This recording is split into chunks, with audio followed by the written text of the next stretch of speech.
solunum yollarını temizleyen ve öksürüğe iyi gelen tavsiyeleri derledik.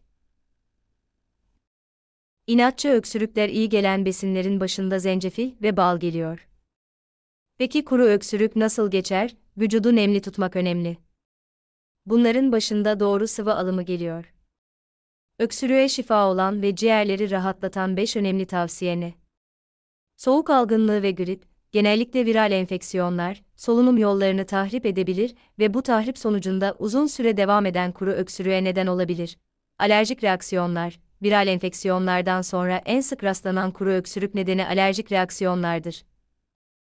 Havaya yayılan alerjenlere maruz kalmak, solunum yollarında tahrişe yol açabilir. Bunun sonucunda da kuru öksürük olarak tanımlanan sıklıkla tekrarlanan öksürük nöbetleri oluşabilir. Sigara içmek kalp damar hastalıkları, kanser gibi birçok rahatsızlığa neden olduğu gibi en büyük zararı solunum yolları üzerinde ve akciğerde olmaktadır.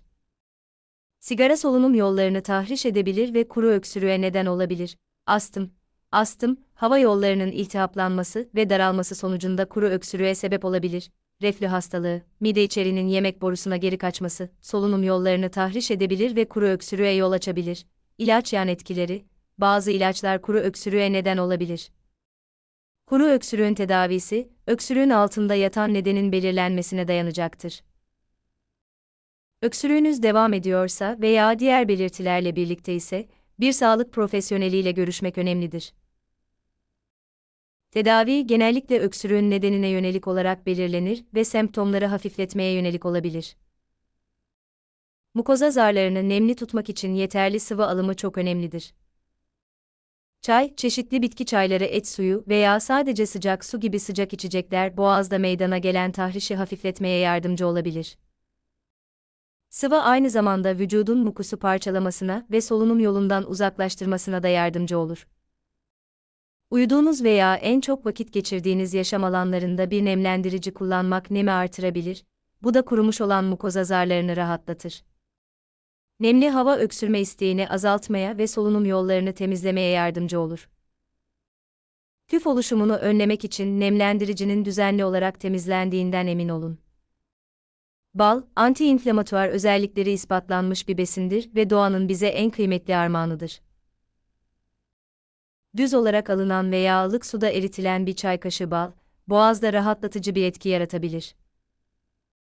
Bu doğal antibiyotik öksürük isteğini giderebilir ve aynı zamanda tahriş olmuş mukoza zarına bakım yapabilir. Okaliptüs veya mentol gibi esansiyel yağlarla yapılan buhar inhalasyonu öksürük dürtüsünü hafifletmeye yardımcı olabilir. Bir kase sıcak suya birkaç damla yağ ekleyin, üzerine eğilin, başınızı bir havluyla örtün ve buharı içinize çekin. Bu, solunum yollarının açılmasına ve mukusun gevşetilmesine yardımcı olabilir. Zencefil anti-inflamatuar özellikleriyle bilinir. Zencefil taze, kurutulmuş veya toz halinde çeşitli tariflerle tüketilebilir.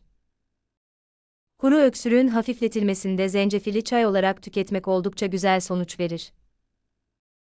Zencefil çayı sadece mukusun gevşemesine yardımcı olmakla kalmaz, aynı zamanda boğaz üzerinde rahatlatıcı bir etkiye de sahip olabilir.